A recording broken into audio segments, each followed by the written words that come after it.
Ayun, ganito lang, bagong gising ako. 3 days sa taping, grabe, as in. Kaya tingnan mo haggard, wala akong makeup.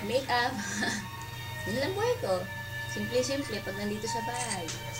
Um, Nag-taping po kasi kami ng, panoorin nyo to, by February, lalabas na po yung Green Rose at si Echo po siya si Ann Curtis ang mga bida doon. Abangan nyo po yung role kong ano ako doon.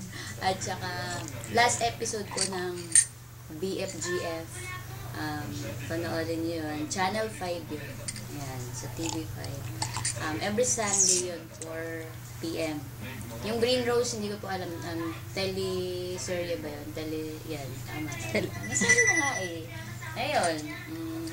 Watch for it, okay? Heart in the palm, yeah.